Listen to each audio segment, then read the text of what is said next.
Side കൊടുത്ത് ഞാൻ തിരിഞ്ഞെന്നെ നേരെ ഞാൻ നിന്ന ഭാഗത്തിട്ടൊരു വണ്ടി കയറ്റി ഇടിച്ചെന്നെ ഇട്ടിട്ട് അവന്മാർ നിർത്താതെ വണ്ടിയൊക്കെ പോയി.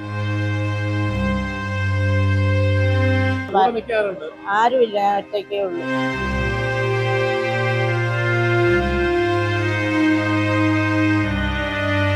ഇപ്പോഴും വരെ ആരും വന്നിട്ടില്ല.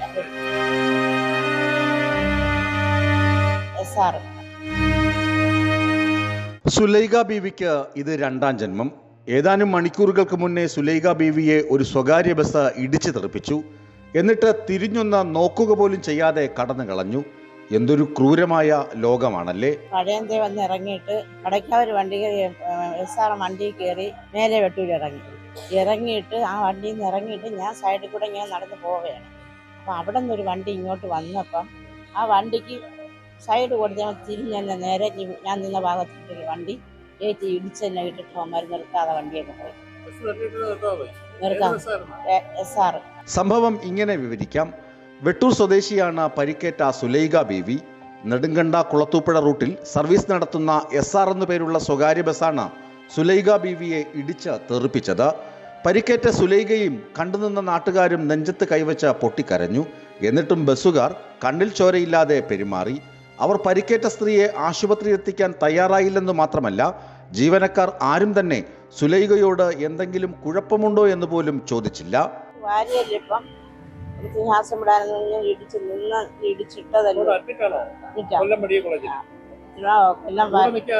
ആരുമില്ല, ഒറ്റയ്ക്കേ ഉള്ളൂ. ആരും ഇന്ന് വരെ ഈ സമയം വരെ ആരും വന്ന് 2:30 മണിയാവും.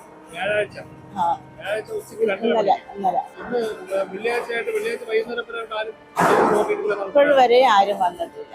മേൽവെട്ടൂർ ജംഗ്ഷനിലായിരുന്നു അപകടം. ലോട്ടറി വിൽപ്പനക്കാർ ഉൾപ്പെടെയുള്ളവർ അപകടത്തിന്റെ ദൃക്സാക്ഷികളാണ്. നന്മയുള്ള ഏതൊക്കെയോ നാട്ടുകാർ ചേർന്ന് ആദ്യം സുലൈഖയെ താലൂക്ക് ആശുപത്രിയിൽ എത്തിച്ചു.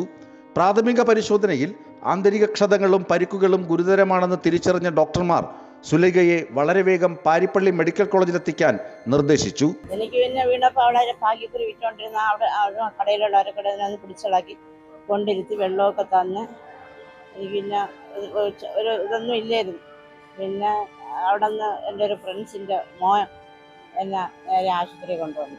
താലൂക്ക് ആശുപത്രി വന്ന് ഡോക്ടറെ കണ്ട് പരിശോധനയൊക്കെ നടത്തി ഇഞ്ചക്ഷനൊക്കെ എടുത്തിട്ട് നേരെ സ്റ്റേഷനിൽ വിട്ട് അവിടെ ചെന്ന് പരാതി എഴുതി കൊടുത്തിട്ട് നമ്മൾ പാരിപ്പള്ളി മെഡിക്കൽ കോളേജിൽ വന്നു. വിവരമറിഞ്ഞ മാധ്യമങ്ങൾ ബസ് ഉടമയെ ബന്ധപ്പെട്ടു.